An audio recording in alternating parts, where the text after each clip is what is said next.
आज हम जानेंगे जैसे रण क्षेत्र में कृष्ण ने अर्जुन को संभाला और सही मार्गदर्शन देकर उसे तैयार किया, ठीक वैसे ही भगवान महावीर का शिष्य मेघ कुमार जब कमजोर भावों के कारण डावाडोल अवस्था में आता है तो उसे भगवान महावीर कैसे संयम में स्थिर करते हैं, कैसे समझाते हैं, कैसे उसे अपना पिछला जन्म याद कराते हैं, ये जानेंगे इस कहानी में। मेघ कुमार राजा श्रेनिक और माता धारणी का पुत्र था। एक दिन राजगृह में भगवान महावीर का आगमन हुआ। सब लोग भगवान का अभिनंदन वंदन करने जा रहे थे। मेघ कुमार भी गया। भगवान महावीर की वाणी सुनी, उसका मन उस वाणी से प्रतिबुद्ध हो गया। वो भगवान के निकट जाकर बोला, बंदे, मैंने आपका प्रवचन सुना, मैं उसमें श्रद्धा करता हूँ और आपके पास दीक्षित होना चाहता हूँ। भगवान महावीर ने दीक्षा की स्वीकृति दे दी। मेघ कुमार घर आया और माता पिता के समक्ष अपनी भावना रखी। माता का सहज ममत्व उभर आया। माँ बोली, बेटा अभी सांसारिक सुखों का भोग कर ले, बुढ़ापे में दीक्षित हो जाना।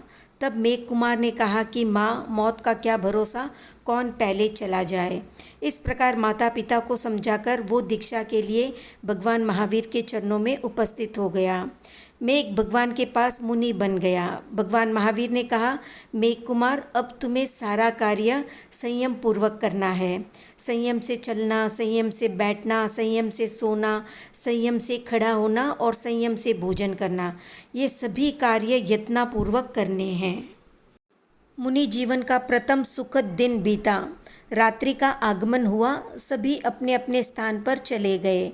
मेघ कुमार का शयन स्थान या सोने का स्थान क्रम से द्वार के बीचों बीच था।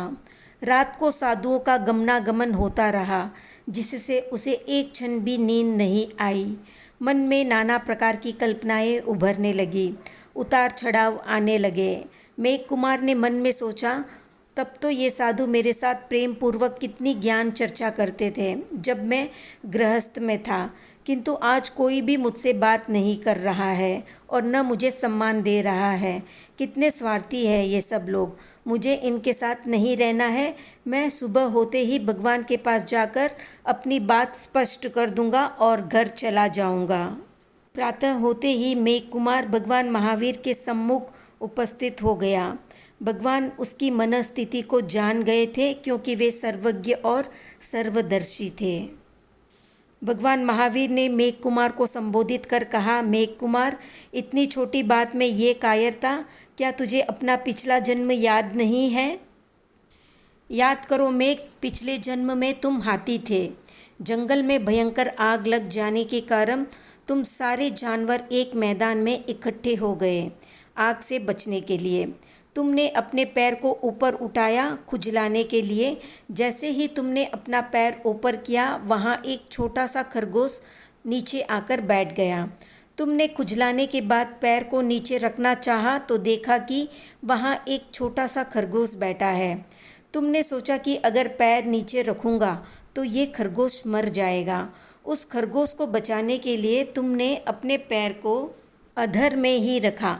3 दिन बाद जब आग बुझी तो तुमने पैर नीचे रखना चाहा, पर क्योंकि 3 दिन तक पैर अधर में रहने के कारण अकड़ गया था और तुम धड़ाम से नीचे गिरे और वही मृत्यु को प्राप्त हो गए। वहाँ से मरकर तुम यहाँ श्रेनिक के घर में जन्मे। जानवर की अवस्था में तुम इतने कष्ट सहिष्णु थे और यहाँ साधुत्व के थोड़े से कष्टों से घबराकर घर जाना चाहते हो। इतने अधीर हो गए हो तुम। भगवान महावीर कहते जा रहे थे और मेघ कुमार को अपना पूर्व जन्म आंखों के सामने चित्रपट की भांति दिखने लगा। पशु के जीवन में उपस्थित कष्ट में उसने जिस दृढ़ता का परिचय दिया और मनुष्य जीवन में आए थोड़े से संकट से वो कितना अधीर हो गया, ये बात याद आते ही उसकी आंखें संकोच से झुक गई, मन ग्लानि से भर गया और वो भगवान के चरण पकड़कर बोला, भंते, मैंने बहुत बड़ी भूल की, मैं भटक गया। मुझे आप पुनः शरण में ले ले, मेरा कल्याण करें। अब मैं हर मुसीबत को प्रसन्नता से सहन करूँगा। मुझे और कुछ नहीं चाहिए, आपकी शरण चाहिए। भगवान महावीर ने उस बदली हुई मनस्थिति में पुनः दीक्षित कर मुनि मेघ को अपनी शरण में ले लिया। तो इस प्रकार मेघ कुमार ने जाति स्मृति ज्ञान के आलोक में अपना पिछला जन्म देखा, प्रतिबुद्ध हुआ और पुनः संयम में स्थिर हो गया। वीडियो पसंद आया तो लाइक, शेयर, सब्सक्राइब करें।